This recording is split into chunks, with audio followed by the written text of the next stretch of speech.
오늘은 주님의 마지막 사역 이야기로 한번 시작해 보겠습니다. 주님이 제자들과 이제 부활하시고 며칠 동안 같이 있었죠. 40일 동안 있었죠. 그죠? 40일째 마지막 시간이 돌아와서 제자들과 헤어질 시간이 되었으니까 제자들이 어때요? 여러분, 제가 별거 아니지만 만약에 오늘 이번 주일에 제가 없다고 생각해 봐요. 슬플까요? 안 슬플까요?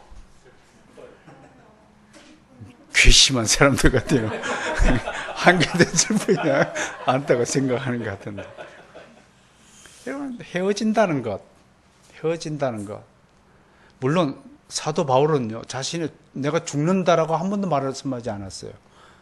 참 신기하게도 사도 바울은요, 죽음에 임박하지 않아 내가 떠나갈 기약이 다가왔다. 떠난다라고 표현을 해요. 여러분, 우리 죽는 것 두려워할 필요가 없어요. 우리는 어디로 가는 거라고요? 천국으로 떠난다라는. 그게 세상 사람들이 가치관과 완전히 다른 거예요. 그래서 우리는 죽음 자체를 두려워하는 거예요. 아니에요.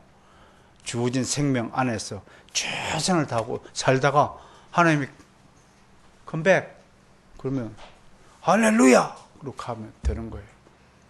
여러분, 청교도들 중에서 설교하시다가 그 자리에서 돌아가신 목사님들의 이야기가 많이 있어요. 저도 바라건대 설교하다가 조용히 이 자리에 앉아서 하나님께 불려갔으면 좋겠습니다. 아무튼 마지막 시간, 이별의 시간이 다가오니까 제자들이 마음이 어떨까요? 싱숭생숭하는 거예요. 같이 있을 때 몰랐는데. 나도 같이 있을 때 잘 모르죠? 8월 3일부터 15일까지 제가 제주도 사역을 하러 한 주 빠져요. 8월 9일 날은 제가 설교를 못합니다. 또 제주도 분들 기다리고 있는 분들이 있어서 가는데 없으면 괜찮아 칭칭나네 그럴까? 설마 그러지는 않으리라고 봅니다. 아무튼 제자들 마음이 싱숭해졌을 것 같아요. 그러니까 주님께서 제자들 마음을 위로하고 다독거려 주실 필요가 있어서 뭘 하나 그냥 가면 안 되겠다. 뭘 하나 선물해야 되겠다. 그 말씀이 어딨냐면 요한복음 14장 가봅시다. 한번 찾아봅시다.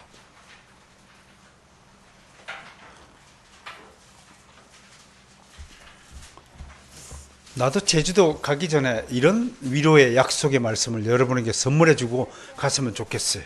네? 어떻게 한다고요? 14장이에요, 요한복음. 우리 항이 차였어? 14장 몇 절이냐면 25절부터 28절. 차이셨나요?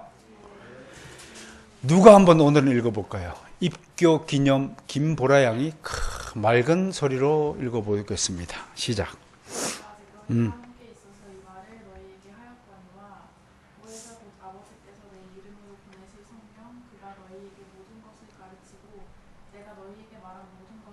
내가 가면 누가 온다고 그랬어요? 가는 거예요. 내가 가도 완전히 가는 것이 아니라 나를 대신할 같은 하나님이 계시다. 그렇게 약속하는 거예요. 쟤들 마음이 위로가 됐겠죠. 근데 그뿐인 줄 아세요? 그 다음 읽어볼까요? 시작. 뭘 준다고요? 두려워 마라. 여러분, 내가 제주도 가도 여러분에게 평안이 주어질 것을 약속하고 믿습니다. 네. 평안을 준다. 이 평안을 너희에게 주노라. 이별 순간에 주님이 이렇게 약속. 그러니까 그 다음 계속 읽어볼까요?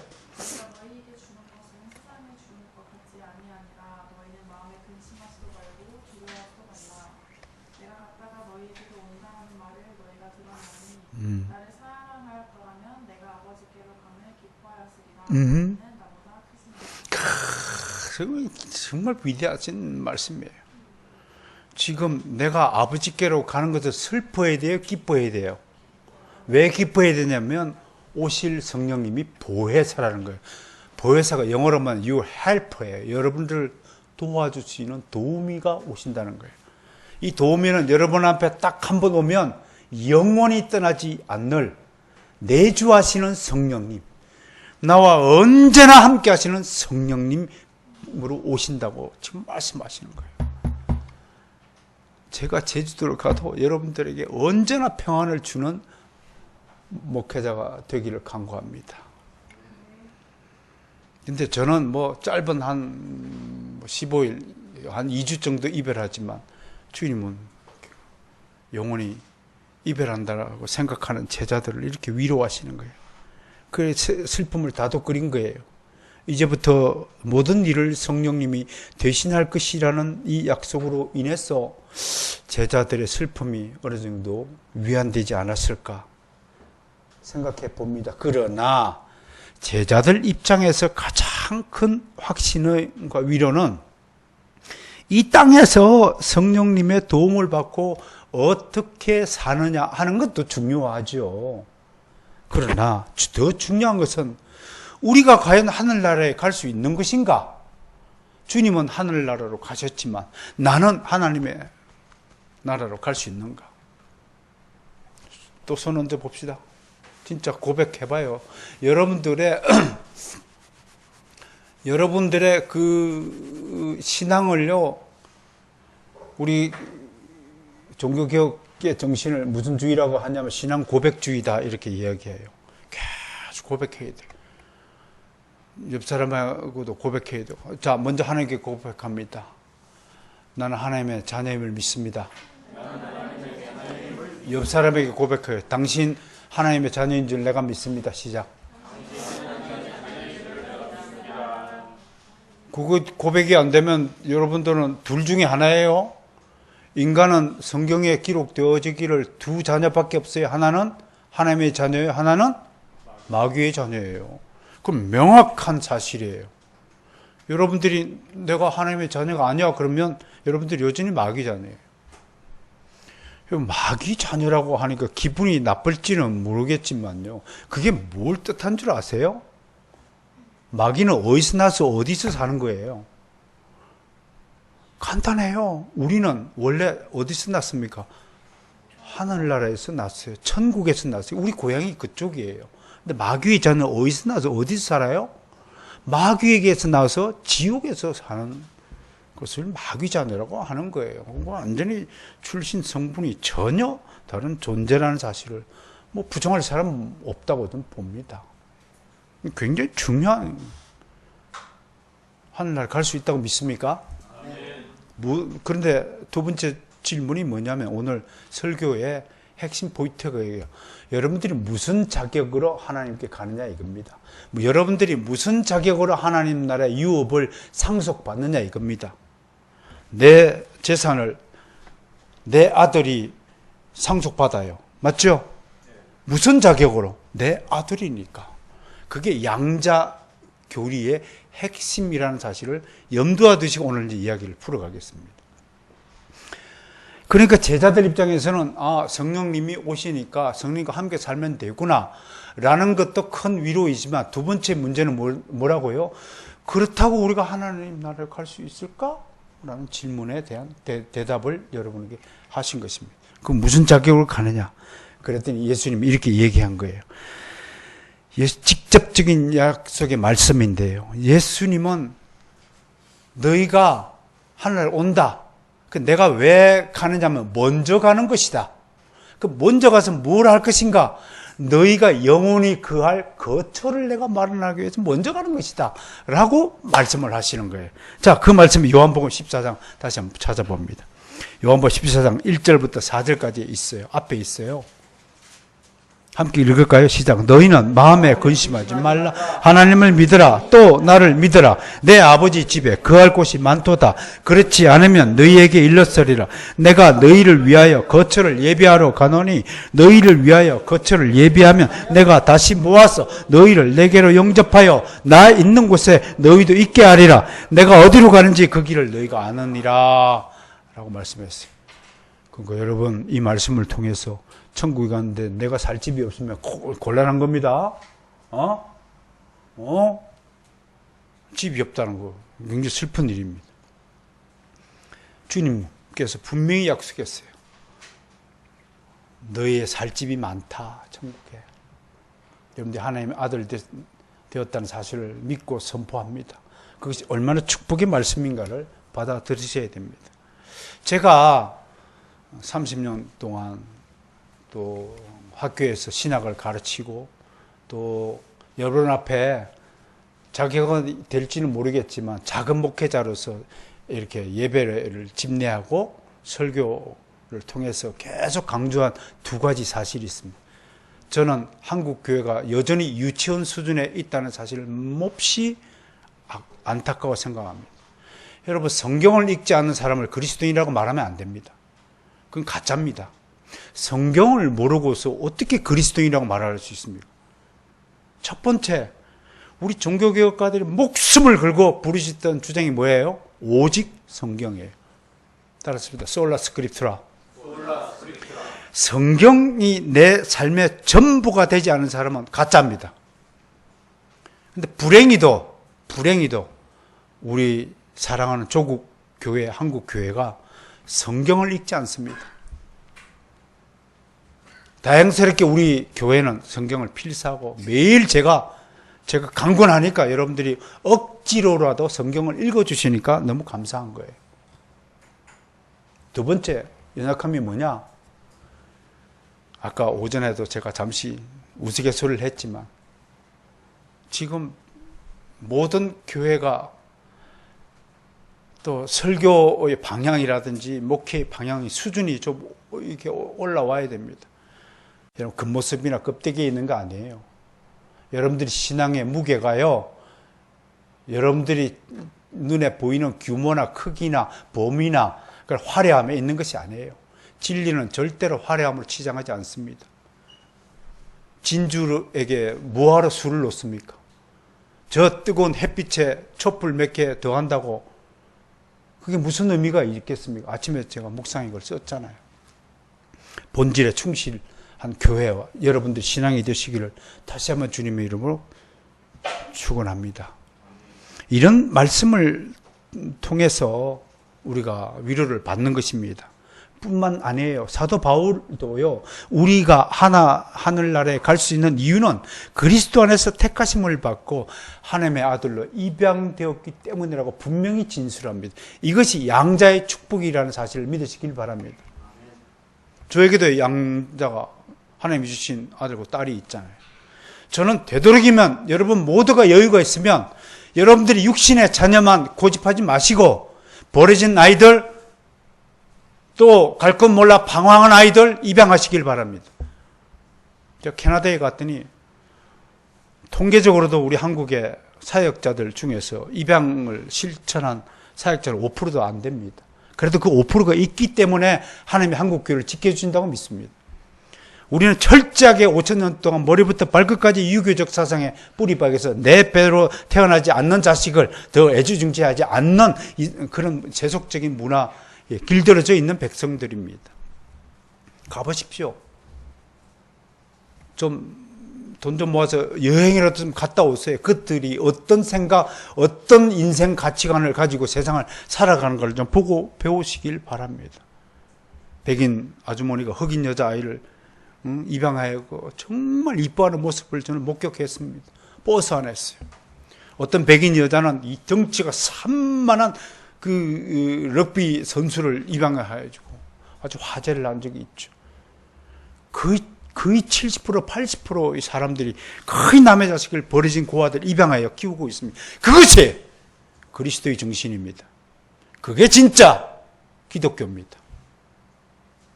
그러니까 늦은 사람은 이미 끝났어요. 우리나라의 법이요. 늦은 사람은 끝났어요.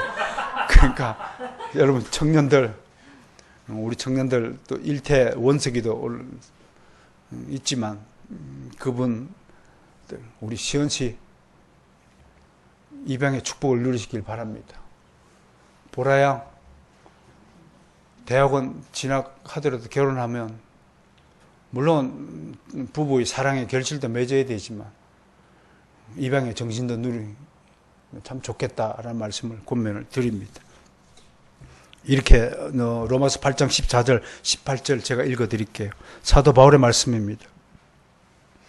무릇 하나님의 영으로 인도함을 받는 사람은 곧 하나님의 아들이라.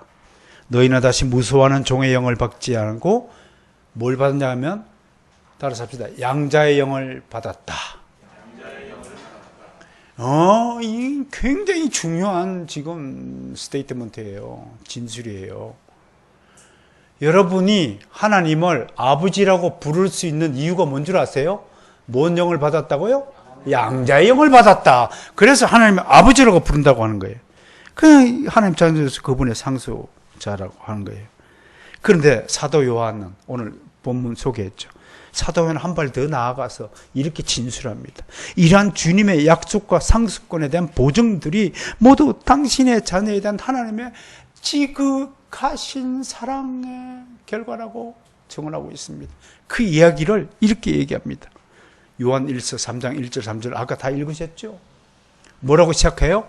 보라, 아버지께서 어떠한 사랑을 우리에게 베풀었는고, 그 말씀을 하는 거예요. 이 말씀에서 우리가 정말 더욱 눈여겨보아야 할 점은 우리가 그리스도 안에서 하나님의 자녀, 즉 양자가 된 사실을 선포하는 것뿐만이 아니라 하나님의 자녀가 미래에 누릴 축복이 무엇인가를 논하고 있다고 하는 것입니다. 다시 말해서 사도 요한은 오늘 본문 말씀을 통해서 우리가 지으심을 받은 궁극적인 목적을 강조합니다. 그것은 구원의 정점, 우리가 누리게 될 가장 높은 영광에 관한 증언입니다. 사도는 이 사실을 명확하게 하기 위해서 특별한 단어로 우리를 선택하여서 우리를 권면하고 있습니다. 그 단어가 보라라고 하는 것입니다. 헬라어 공부 좀 할까요? 그냥 육신의 눈으로 보라 하면 헬라어는 따라서 브레포, 그런 단어가 쓰여졌어요. 육신의 눈으로 하는 건 보라. 그런데 여기서 말하는 오늘 본문에 말하는 사도 요한이 보라 하는 것은 따라서 이데테. 이게 성경 본문의 말씀을 연구하고 공부해야 될 맛입니다. 이게 다른 겁니다. 그냥 보라가 아니에요. 영적인 눈을 가지고 보라 이데테 하는 거예요. 얼마나 은혜의 말씀입니까? 그 영적인 믿음의 눈을 가지고 보지 않으면 하나님의 영광, 양자의 영, 영적인 일에 속한 일이 보이지 않는 것이에요. 이렇게 하나님은 단어 하나를 선택하더라도 육적인 일에 쓰임받은 단어와 영적인 일에 쓰임받는 단어를 구별하여 채택하여 축자 영감을 해 주셨다는 사실을 믿으시길 바랍니다. 그리고 성경은 아무나 기록이 아닙니다. 하나님의 철저한 계획과 뜻과 마음, 그 비밀한 것들이 단어 하나하나에, 쉼표 하나에도 그대로 스며들어서 우리에게 계시되어 기록된 하나님의 진리의 말씀이라는 사실을 믿고 감동하고 정말 무릎 꿇고 하는 게 감사해야 되는 것입니다. 성경 우습다고요? 참 많아요. 여러분들이 성경을 죽을 때까지 공부하고 연구해 보세요. 이런 비밀한 계획을 발견할 때 그 느껴지는 짜릿한 감동을 여러분들도 누려주시길 바랍니다. 이 단어의 뜻이 가만히 멈추어서 그냥 아무 생각 없이 눈으로 뚫린 눈으로 바라보라, 그런 뜻이 아닙니다. 아주 진지하게 깊이 생각해 보라라는 뜻입니다.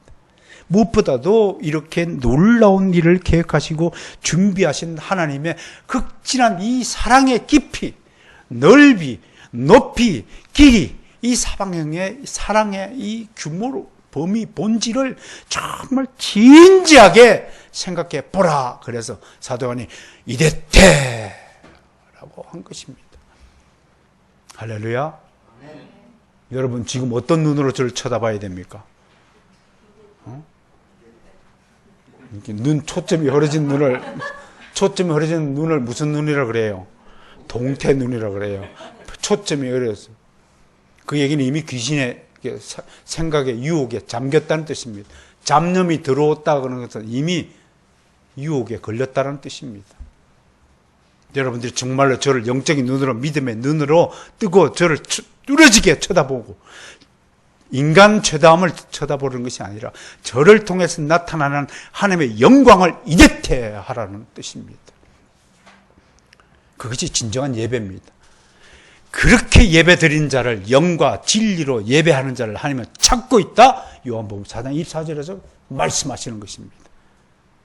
그러므로 세상 사람들, 예수를 모르는 사람들, 요즘 뭐 예배가 뭔지도 모르는 사람들이 예배를 제한하니 어쩌고 저쩌고 정부에서 하는데 몰라서 그런 것이다. 애들 같은 소리다 하고 생각하시면 될 것 같아요. 예배가 뭔가를 한번 생각해 보세요. 얼마나 하나님의 이 극진한 사랑을 깊이 있게 생각해야 되는가를 생각해 보아야 됩니다. 세상에 여러 사랑이 있잖아요. 그러나 하나님의 사랑은 다른 사랑과는 근본적으로 다른 범주에 속하는 것입니다.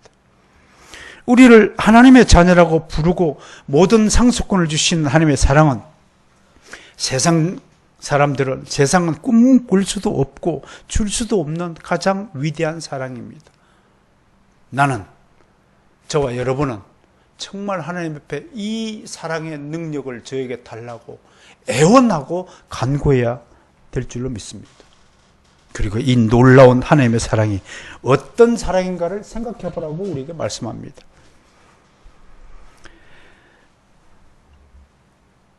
한마디로 하나님의 사랑을 이야기할 땐 그 하나님에게 집중하지 않고는 하나님의 사랑을 설명하거나 증언하거나 말할 자격조차 없다는 것을 의미하고 있습니다. 여러분, 한 사람이 가장 집중할 때, 이대퇴할 때, 정말 다른 생각 안 하고 이대퇴할 때가 언제냐? 이런 그 이론을 요즘에는 몰입 이론이라고 그래요. 그래서 몰입 이론을 교육학에다가 그대로 적용해서 어떻게 하면 우리 아이들을 집중력을 개발시켜서 순간적으로 몰입도를 높이느냐가 연구의 목적입니다. 플로우 시어리라고 그럽니다. 많이 연구들, 뇌작용 가지고도 연구도 하고 있지만요.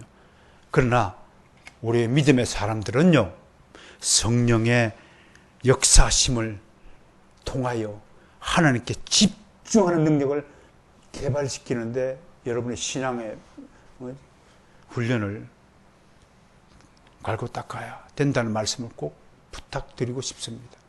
여러분, 신앙은 저절로 자라는 것이 절대 아닙니다. 하나님의 은혜에 선물로 주신 이 믿음을 우리가 갈고 닦아야 됩니다. 그것이 로마서 1장 10절 믿음에서 믿음으로 이르게 한다는 말의 중요한 포인트라는 사실을 제가 강조한 바가 있습니다. 여러분들이 거룩해지는 것은 그냥 저절로 되는 것이 아닙니다. 많이 아는 것과 많이 거룩해지는 것은 같은 듯하지만 다른 것입니다. 많이 안다고 저절로 거룩해지는 사람 아무도 없습니다. 거룩은 경건의 자리로 나아가는 것. 정말 집중할 때 생겨나는 법입니다. 이런 장면이 복음서에 하나 소개되고 있습니다. 마태복음 8장 가보면 갈릴리 바다에서 갑자기 배를 타고 건너가는데 느닷없이 사나운 폭풍이 몰아치고 있었습니다. 그럼에도 불구하고 예수님은 어떻게 소개되고 있어요? 배 뒤편에서 그냥 누워서 골골 주무시고 있었다고 합니다. 고기 잡이로 잔뼈가 굵은 제자들조차도 배가 침몰할까봐 두려워할 정도의 광풍이 갑자기 불었습니다. 공포에 사로잡힌 그들이 뭐라고 합니까? 예수님 막 깨우면, 선생님, 우리가 죽게 되었습니다. 살려주세요. 그러니까 예수님이 조용히 일어나서 무당 치고 장구치고 북치고 막 할 텐데 예수님은 간단하게 뭐라고 그래요? 잠잠하고 고요하라. 누구한테? 바닷물한테, 사람한테 얘기한 것이 아니라 잠잠하고 고요하라. Keep you calm. 그러고 또 주무시는 거예요. 그런데 그 결과가 어떻게 됐어요? 어떻게 됐어요? 갑자기 실바람 한 점 없는 절대적인 정적이다. 토마스 왓슨 목사님 그렇게 표현했어요. 그 장면을. 다시 한번 설명해요. 실바람 하나 불지 않는 절대적인 정적이 흘렀다. 고요하다. 그 얘기를 이렇게 풀어가는 거예요. 잘 들어보세요. 바다가 주님께 이대퇴했다. 집중했다. 여러분, 자연 만물도 예수 그리스도에게 이대퇴하는데 하나님의 아들이라고 불림을 받는 성도가 하나님의 말씀에 귀를 기울이지 않고 잡념에 빠지거나 다른 생각을 한다는 그 자체가 얼마나 불경한 사실인가를 이 일화가 전해주는 거예요. 왜 자연과 바람과 바닷물이 그들이 잠잠하고 조용해져야 하는 것인가? 오직 주님에게 집중하기 위해서다. 오직 주만 바라보기 위해서다라고 하는 것입니다. 자연 만물도 이렇게 주님께 명령을 듣고 주님께 집중하고 주님만 바라보는데 왜 우리의 마음은 십자가만 바라보지 못할까? 왜 세상과 함께 짝하여 살아가려고 할까? 왜 세상 속에서 즐겨 하려고 할까? 하는 생각을 해봐야 됩니다. 사랑하는 성도 여러분, 우리에게 베푸신 이 하나님의 사랑이 어떠한 사랑인가를 정말 가슴 깊이 생각해 보시기를 바랍니다. 이 사랑 말로 표현할 길이 없습니다. 정말로 사도 요한의 권면처럼 아버지께서 어떤 사랑을 우리에게 베푸셨는지를 알고 살아야 합니다. 그러면 여러분들의 이 땅에서 사는 인생의 목적, 방향, 방식이 달라질 것입니다. 이 땅에서 잘 먹고 잘 살고 편히 누리고자 하는 그런 마음들이 다 사라져야 할 것입니다. 그것은 인생의 목적이 아니기 때문에 그렇습니다. 우리가 어떤 존재였습니까? 솔직히요. 허물과 죄로 죽었던 자이고 세상에 속한 자이고 사도 바울은 이렇게 고백해요. 에베소서에서 본질상 무슨 자녀요? 진노의 자녀. 그게 다른 말로 본질상 우리는 천국에 갈 자격이 전혀 없는 지옥에 가야 될 아주 괴물들이었다는 것입니다. 여러분 생각해 보세요. 나 한 사람이 얼마나 옆 사람을 괴롭히는 존재인가를 한번 생각해 보세요. 솔직히 고백해 보세요. 내가 다른 사람의 행복을 만들어주는 존재입니까? 다른 사람을 기분 나쁘게 괴롭히는 존재입니까? 어느 쪽이 더 강한가요?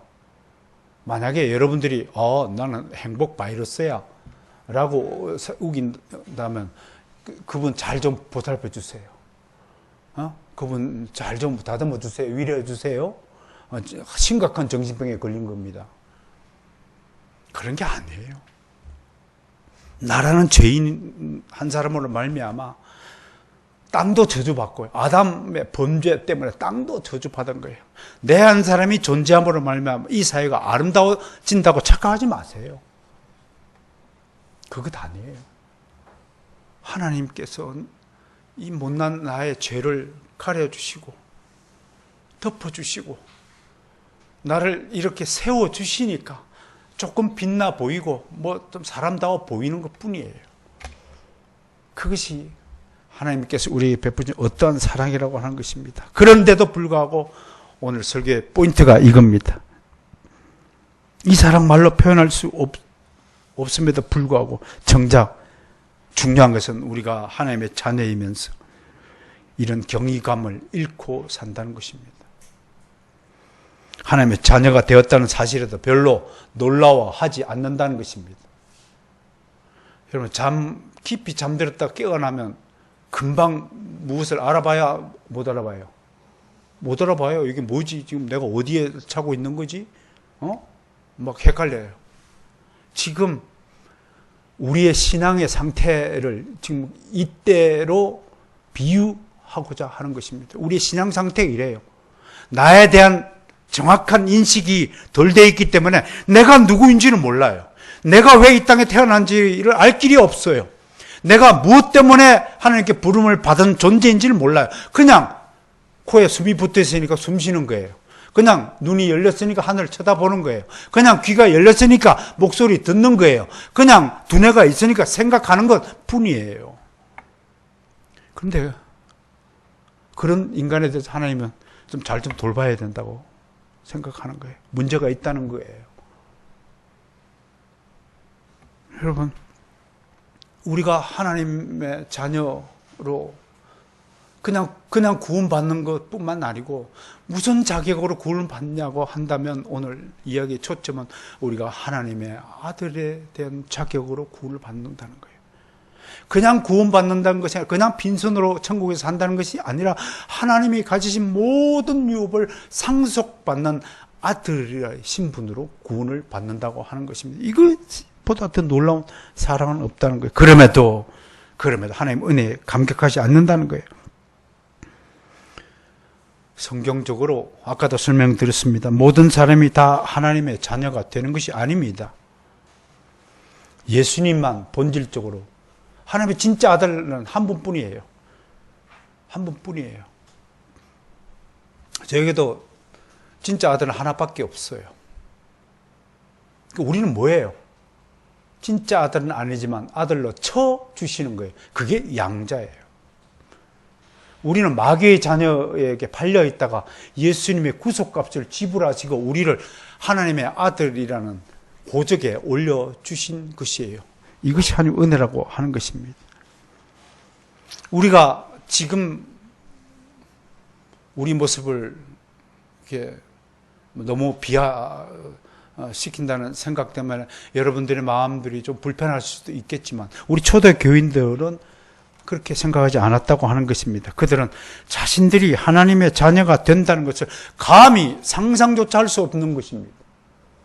저는 캐나다에 가서 어떤 재벌 부자 집의 아들이 된 고아 출신의 아이를 만난 적이 있습니다. 근데 그 아이는 이렇게 고백하는 겁니다. 저는 우리 아버지의 아들이 된다는 것을 한 번도 상상해 본 적이 없어요. 그런 그 아이는 모든 그 아버지가 낳은 친자식들과 동일한 유업을 받고 가치를 누리고 대우를 받고 있었습니다. 그런데 그 아이가 훌륭한 점이 뭔 줄 아세요? 어떻게 저에게 주어진 이 은혜를 잊을 수가 있겠습니까? 고등학생쯤 되어 보이는 아이가 그렇게 버스 안에서 저한테 그렇게 고백을 했었습니다. 다시 한번 물어봅니다. 여러분, 하나님께서 원수의 자녀였던 우리를 하나님의 아들로 입양시켜 준 것을 진심으로 믿고 감격해 합니까? 진짜 감격합니까? 여러분, 손양원 목사님의 아들을 죽인 원수를 입양시켰습니다. 그 사실을 여러분들도 실천할 수 있습니까? 만약에 여러분들은 그게 남의 일이고 나하고는 무슨 관계예요? 라고 한다면 여러분 리얼 크리스찬이 아닙니다. 여러분 형식적인 크리스찬입니다. 그냥 교회 다니는 교인인 겁니다. 형식적인 것, 그거 다 쓰레기입니다. 본질이 중요한 겁니다. 여러분들이 암 환자가 아무리 얼굴에다 화장을 하고 찍어 바른다고 해도 암이 사라집니까? 기독교는 본질의 종교입니다. 본질적 가치를 추구하는 겁니다. 나는 여러분들만이라도 한국 교회를 살아남아서 지켜주시길 바랍니다. 여러분들만 해도 참된 성경적 신앙을 가지시길 바랍니다. 여러분들만 해도 가짜 설교 듣지 마시고 어린애 유치원 장난하는 것 같아 막 할렐루야 막 방언을 찌꺼리고 춤을 추고 북을 치고 장구를 치고 막 시행시오를 하고 도대체가 기독교 역사에 그런 예배가 어디 있단 말입니까? 한국 교회가 개발한 거 아닌가요? 쇼하기 위해서 어린애들 끌어모으기 위해서 성경 한 줄도 읽지 않으면서 칭의가 뭐냐고 물으면 대답도 못하면서 하나님의 양자가 뭐냐고 하면 설명도 못하면서 칭의와 성화의 관계는 어떻게 되는 겁니까? 다음 주부터 칭의와 성화의 교리를 설명할 것입니다. 한 개도 모르면서 뭘 전도합니까? 예수님도 모르시면서 도를 모르면서 어떻게 도를 전한단 말입니까? 그냥 사람을 끌어모으고 교회에 모으면 그게 전도입니까? 여러분들 물어보셔야 됩니다. 정말로 이젠. 여러분들이 가지고 있는 그 신앙이 진짜인지 가짜인지 스스로 물어보라고 제가 요청하는 겁니다. 다른 사람한테 물어보지 말고 스스로 물어보세요. 나는 예수 그리스도를 정말 사랑하는가?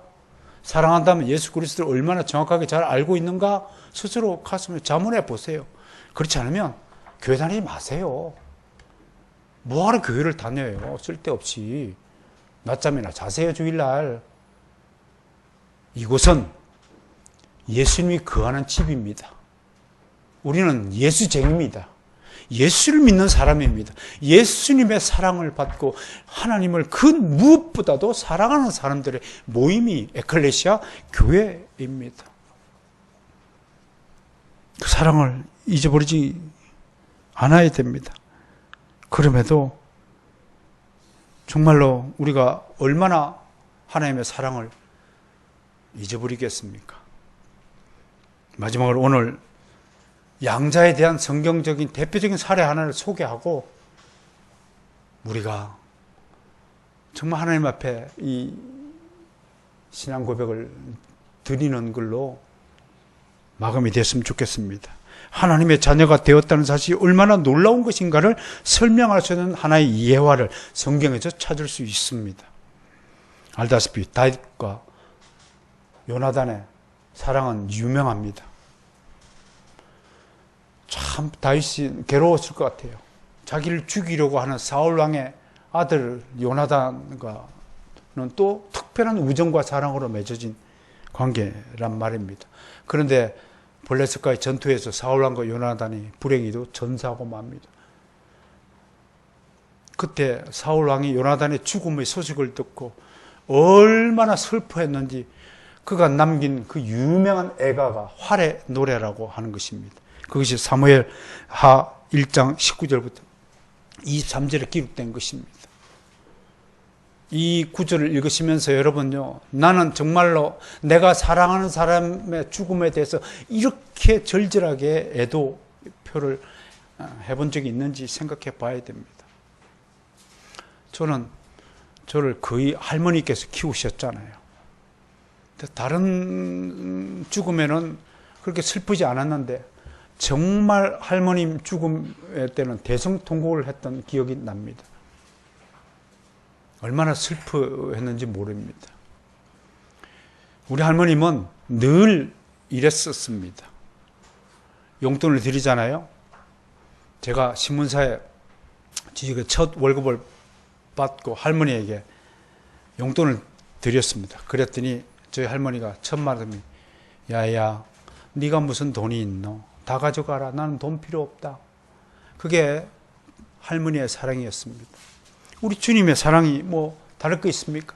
우리에게 다 던져주시고 우리에게는 한 푼도 받으려고 하지 않지 않습니까? 다윗의 요나단에 대한 사랑이 바로 이런 사랑이었습니다. 이렇게 노래합니다. 26절 내 형 요나단이여 내가 그대를 애통하면 그대는 내게 심히 아름다움이라 그대가 나를 사랑함이 기하여 여인의 사랑보다도 더하였도다. 나쁜 녀석들은 자유지지자들은 이런 구절을 넣고 뭐 다윗이 동성애자라고 하고 매도를 하는데 전혀 얼토당토 않는 비난을 위한 비난입니다. 아무튼 요나단을 사랑했던 다윗은 신하들에게 그의 가문에서 생존자가 있는지 찾아보라고 하니까 한 명이 남았다는 거예요. 다 죽고 났는데 한 명이 남았다는 거예요. 그게 두 다리를 저는 장애인 바로 무비보셋이었습니다. 그래서 군사를 보내갖고 무비보셋이 살고 있는 곳을 찾아가서 하더니 거기 살고 있다는 거예요. 데리고 오라고 한 것이에요. 그때 우리가 생각해봐야 될 거 여기서 우리는 다윗 왕의 군사들이 문을 두들길 때 그 느꼈을 공포감, 무비보셋이 느꼈을 공포감이 얼마나 크겠는가를 상상해 보세요. 또 그 무비보셋을 키우는 그 유모가 있었다고 하잖아요. 얼마나 놀랐을까요? 문을 쿵쾅 문 열어라. 언제 다윗 왕의 군사들이 들이닥쳐 무비보셋을 죽일지 모른다는 두려움 속에 살았던 이 여인은 마침내 올 것이 왔다고 생각하며 여차하며 자기 목숨을 끊어낼 준비를 했을지도 모릅니다. 제 상상이에요. 어쨌든 무비보셋은 다윗의 군사들에게 발각되었습니다. 순간 무비보셋은 죽음의 공포를 느꼈을 것입니다. 그는 자신이 잔인하게 살아야 될 것이라고 생각했을 것입니다. 적장의 자손을 살려두는 법은 없었으니까요. 얼마나 놀랐을까요? 결국 무비보셋은 사로잡힌 채 다윗에게 갔습니다. 그것이 사무엘하 9장 6절 11절 대화에서 이렇게 되어 있습니다. 제가 읽어드릴게요. 시간 관계상. 사울의 손자 요나단의 아들 무비보셋이 다윗에게 나아가 그 앞에 엎드려 절을 하매 다윗이 이르되 이렇게 말합니다. 무비보셋아 하니 그가 이러기를 무비보셋이 이렇게 대답합니다. 저는 당신의 종입니다. 다른 말은 뭐예요? 살려주세요. 그렇게 말한 겁니다. 그랬더니 다윗이 이렇게 얘기합니다. 무서워하지 마라. 내가 반드시 네 아버지 요나단으로 말미암아 너에게 은총을 베풀 것이다. 내가 네 할아버지 사울의 모든 밭을 다 다 너에게 돌어주겠고 또 너는 항상 내 상에서 떡을 먹을지라. 그가 절하여 이르되 이 종이 무엇이기에 왕께서 죽은 개 같은 저에게 이렇게 은혜를 베푸십니까? 라고 하니라. 왕이 사울의 시종 시바를 불러 그에게 이르되 사울과 그의 왼 집에 속한 것은 내가 다 너 주인의 아들에게 주었느니 너와 내 아들들과 내 종들은 그를 위하여 땅을 갈고 거두어 내 주인의 아들에게 양식을 대줘 먹게 하라. 그러나 내 주인의 아들 모비보사 항상 내 상에서 떡을 함께 먹으리라 하니 모비보사 왕자 중 하나처럼 왕의 상에서 먹으니라. 모비보사는 왕의 식탁에서 함께 음식을 먹는 특권을 누리게 되었습니다. 특별히 한두 번 먹은 것이 아니라 항상 식사 때마다 다윗의 친아들과 함께 그 자리에 앉아서 밥을 먹었다고 되어 있습니다. 이 일화야말로 하나님의 양자가 된다는 것이 무엇을 의미하는지를 분명히 보여줍니다. 동시에 우리는 이 성찬식을 거행할 때마다 저는 여러분들에게 이 모비보셋의 은혜를 기억해 줄 것을 당부드리고 싶습니다. 성찬식 때 받는 포도주와 떡은 우리가 먹을 수 없는 것입니다. 먹을 수 있는 자격을 가지지 않았습니다. 그럼에도 우리가 하나님의 아들로 입양되어서 하나님이 베푸시는 하나님의 식탁에서 이 거룩한 떡과 포도주를 받아 누리는 은혜를 누리고 있다는 것입니다. 이것이 머비보셋의 은혜라고 붙일 수 있습니다. 그런데 머비보셋이 왕의 식탁에 참여할 수 있었던 이유가 무엇일까요? 그것은 다윗이 머비보셋을 사랑했기 때문이 아닙니다. 실상은요, 다윗 왕은 머비보셋이 누구인지도 잘 모르던 사람이었습니다. 오직 다윗이 머비보셋에게 그렇게 은혜를 베푸는 것은 요나단에 대한 사랑 때문이었습니다. 주님께서, 아버지 하나님께서 우리를 하나님의 아들로 양자를 삼아주셔서 성찬식을 베풀 수 있는 그 은혜의 근거가 뭐냐? 우리를 사랑해서가 아니라 예수 그리스도를 사랑하기 때문이라는 사실입니다. 우리가 하나님의 자녀가 될 수 있는 이유는 성부가 우리의 맏형이신 예수님을 사랑하시기 때문에 우리에게 은혜를 베풀어 주신다고 하는 것입니다. 그러므로 우리는 이 놀라운 특권을 당연시해서는 안 됩니다. 하나님을 아버지라고 불며 기도할 때마다 그렇게 부를 수 있도록 하신 하나님의 은혜를 두고두고 감사해야 합니다. 이 놀라우신 하나님의 사랑을 결코 잊어서는 아니 될 것입니다. 정말로 사도 요한이 권면한 것처럼 이제 우리는 늘 하나님의 사랑을 보면서 살아야 합니다. 오늘 말씀 매주제하겠습니다. 하나님이 가족이 된 이상 우리는 더 이상 하나님에게 낯선 존재가 아닙니다. 하나님은 우리를 아십니다. 오히려 이제 우리는 거꾸로 세상에 대해서 낯선 자가 되어야 합니다. 우리가 그리스도인이라면 이 세상과는 이제 다른 사고방식을 가질 수밖에 없습니다. 세상은 이런 우리를 이해하지 못합니다. 세상은 이 놀라운 하나님의 사랑을 알지 못합니다. 그러면 난 여러분에게 이 말씀을 던집니다. 여러분 머릿속에 있는 세상을 빼내버리십시오. 추방하십시오.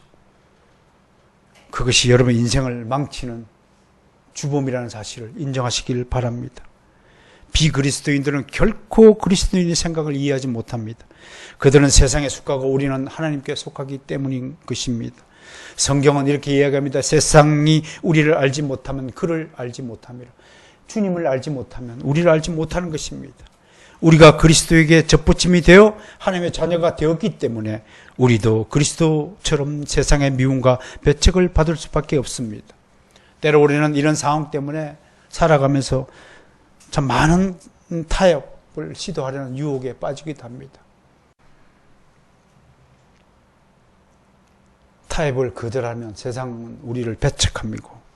왕따시킵니다. 우리는 거듭나고 하나님의 자녀가 되었음에도 여전히 세상의 관심과 칭찬을 듣고 싶어 합니다.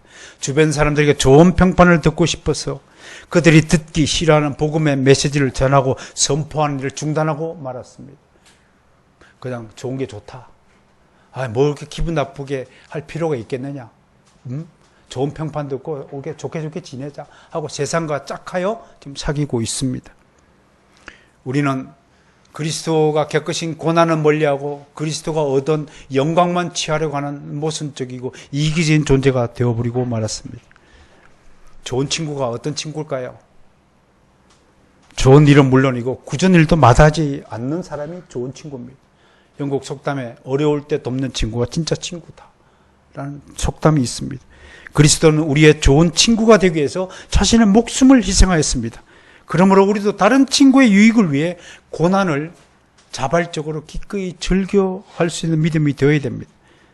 땀만만 찾아다니면서 힘든 일을 외면하는 것은 그리스도의 친구가 아닙니다. 더욱이 하나님의 아들들은 서로 그리스도 안에서 연합해야 합니다. 서로 하나가 되어야 합니다. 서로 도움을 주고 살아야 합니다. 서로 의지하고 위로하고 격려하시길 바랍니다. 이것이 양자 교류가 우리에게 좀 특별한 유익이 될 것이라고 믿습니다. 사랑하는 바로선 개혁교회 성도 여러분, 우리가 개혁신앙의 기치를 열고 한국교회가 더 이상 추락해서는 안 되겠다. 더 이상 유치원 교회에 다니는 것을 방치할 수 없다. 그런 기치를 들고 우리가 걸어온 지 10여 년이 지났습니다. 곳곳에서 저와 함께 개혁교회 운동을 벌이고 있는 교수 목사님들이 지금도 이 시간에 고생하고 있습니다. 가끔씩 만나서 그들과 애환을 나눕니다. 저도 여러분들과 함께 부름을 받고 설교자로 인정을 받고 이 자리에 섰을 때 이렇게 10년 동안 성도들이 모이지 않을 것이라고 상상도 다 못했습니다. 그런데 알곡을 찾는 것은 하나님의 몫이라는 사실을 고백할 수밖에 없습니다. 그러면서 난 여러분들에게 용기를 주고자 합니다. 진짜 신앙은 거칠에 있는 것이 절대로 아닙니다. 진짜 좋은 교회는 참된 신앙 고백이 있는 교회가 가장 큰 교회고 가장 큰 믿음이고 가장 하나님께 인정받는 하나님의 아들들이 있는 곳이라고 믿습니다.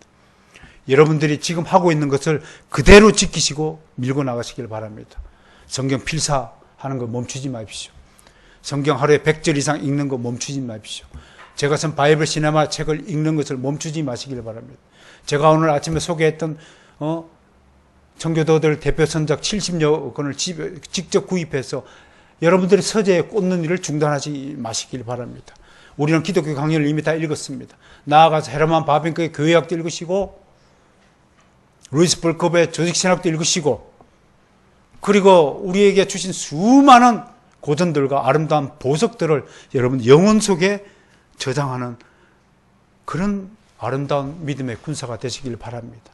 집에 좋은 물건, 좋은 비싼 가전제품 사는 것보다도 여러분의 영혼의 창고에 주님이 주신 보물을 채워넣는 그런 성도가 되시길 바랍니다. 아마 여러분들의 인생은 괴로울 것입니다. 세상은 계속해서 우리를 왕따시킬 것입니다. 그럼에도 난 이 말씀을 할 수밖에 없습니다. 왜? 이것이 진짜니까요. 참된 신앙의 삶을 살기를 축복하며 기원합니다.